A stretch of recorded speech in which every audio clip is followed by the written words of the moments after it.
Hello साथीहरू, आज म बनाउँदैछु बन्दा र गाजरको अचार। पहिला बन्दा र गाजर काटेर राख्ने, त्यसपछि तिल राख्ने, चाहिँ सेतो तिल हो, यो चाहिँ खोर्सानी।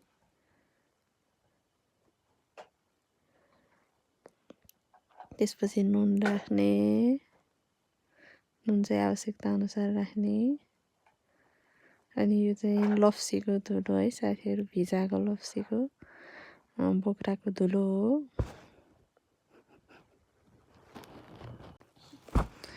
लप्सीको धुलो हो। त्यसपछि बेसार राख्ने, बेसारभन्दा माथि चाहिँ तेल र मेथीको तेलमा मोती फुराएर राख्ने। त्यसपछि मोल्ने, मोलेपछि चाहिँ यस्तो हुन्छ है साथीहरू, मिठो हुन्छ। मलाई चाहिँ मन पर्यो, तपाईँ पनि बनाएर खानु है।